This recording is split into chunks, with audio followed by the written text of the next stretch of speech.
बेन्चकै तर्फबाट मान्य सदस्य रेखा कुमारी यादवलाई समय दिन्छु। छोटकरीमा आफ्नो भनाइ राख्नुहोस्।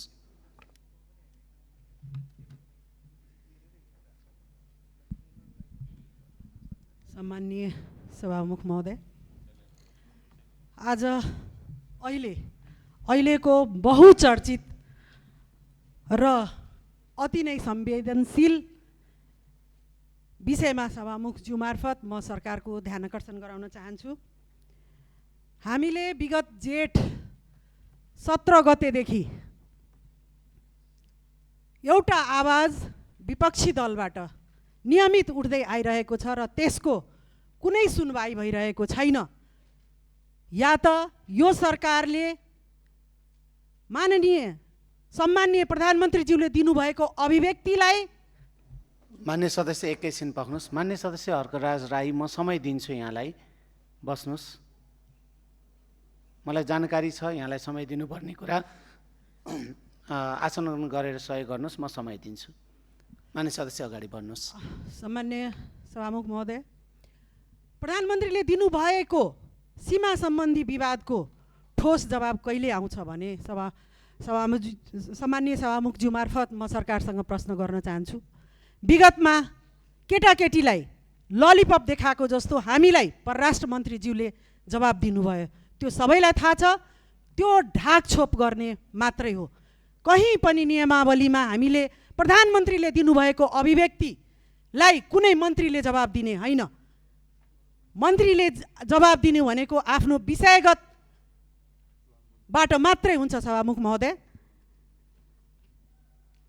प्रधानमन्त्रीले दिनुभएको अभिव्यक्ति बारेमा उहाँले के सोचेर दिनुभएको छ? के मिडिया ट्रायल हो? यदि मिडिया ट्रायल हो भने उहाँले त्यो पनि आएर सदनमा जवाब दिनुपर्छ जस्तो लाग्छ मलाई। होइन भने सीमा सम्बन्धी त्यस्तो संवेदनशील विषयमा चीज खाएर र कुनै जुत्ताको प्रचार गरे जस्तो गरेर बोलिदिनु भयो र हिँडिदिनु भयो। त्यसपछि हामीले देखेका छैन र त्यो अभिव्यक्तिबारे प्रधानमन्त्रीजीले केही बोल्नु भएको छैन। त्यो हामी जान्न चाहन्छौँ सभामुख महोदय। अभिव्यक्ति पश्चात देशमा जुन क्रियाकलाप भइरहेछ, सीमामा जुन क्रियाकलाप भइरहेछ, त्यसको जिम्मेवारी कसले लिने सभामुख महोदय? सुस्तामा अस्ति बीएसएफ भित्र आएर हाम्रा नागरिकले धपाउनु पर्ने अवस्था आएको छ। त्यसको जवाब कसले दिन्छ सभामुख महोदय? हिजो अस्ति 3-4 दिन अगाडि दार्चुलामा नेपाली आकाशमा हेलिकप्टर आएर बिना सूचना आफ्नो कार्य गरेर जान्छ। त्यसको जवाब कसले दिन्छ सभामुख महोदय? म सभामुख महोदय मार्फत सरकारसँग जवाब माग्न चाहन्छु। यस्ता अनेकौँ प्रश्न जुन छ त्यो मेरो मनमा छ।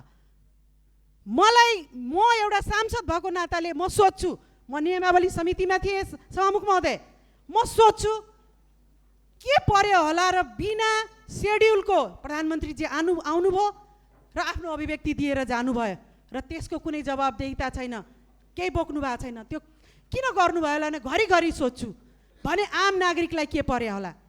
मेरो मनमा लागेको एउटा कुरा, यो सदनमा नियमै मिच्ने हो भने एउटा गोप्य मतदान गरौँ सभामुख महोदय। प्रधानमन्त्रीजीको अभिव्यक्तिप्रति सत्तापक्ष र विपक्षलाई सबैलाई जे हुन्छ त्यही गरौँला। यदि सत्तापक्षको साथीहरूले हुन्छ यो मर्यादित छ, यो राष्ट्रिय अखण्डताको बारेमा छ भने राखौँला, तर यसको निर्णय हुनपर्छ सभामुख महोदय। साथसाथै आफ्नो भनाइ छोट्याउनुहोस् मान्य सदस्य। सकाउन लागे सभामुख महोदय। यस साथसाथै गृहमन्त्रीज्यूको माननीय गृहमन्त्रीज्यूको बारेमा छानबिन समिति गठन भयो। कहाँ गठन भयो, कसले के प्रतिवेदन दियो, सदनलाई जानकारी नगराइकन उहाँलाई पुनः फेरि गृहमन्त्रीमा फर्काइयो। त्यसको जवाब हामी चाहन्छौँ सभामुख महोदय। यो मानव अधिकारको रिपोर्ट जस्तै भयो। 23 र 24 गतेको रिपोर्टलाई जसरी लुकाइयो, सरकारले त्यसै माननीय गृहमन्त्रीजीको रिपोर्टलाई लुकाइएको छ। अर्को, म अर्थमन्त्रीजीले दिनुभएको अभिव्यक्तिप्रति घोर आपत्ति गर्दछु। अर्थमन्त्रीजीले दिनुभएको अभिव्यक्ति रोस्टममा बसेर सांसदलाई थर्काउने होइन। देशमा नियम कानुन छ। नियम कानुन यदि थाहा छ भने उहाँलाई फाइल खोल्छु भनेर धम्की दिनुहुन्छ सांसदहरूलाई भने नियम कानुन छ, देशको नियम कानुन अन्तर्गत रहेर उहाँले फाइल खोलेर कारबाही गर्नुपर्छ।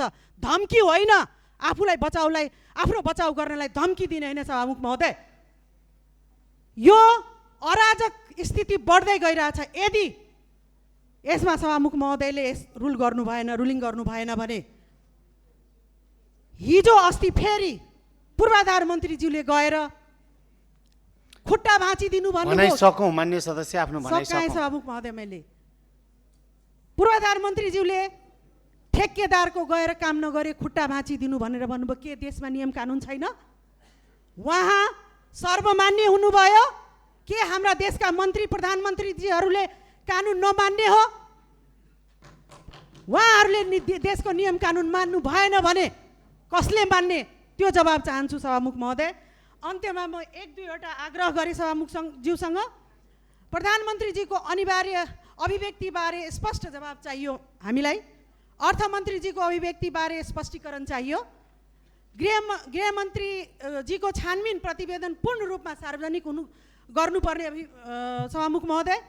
विवादित अभिव्यक्तिहरू संसदको रेकर्डबाट हटाउनुपर्छ सभामुख महोदय। धन्यवाद। जय नेपाल।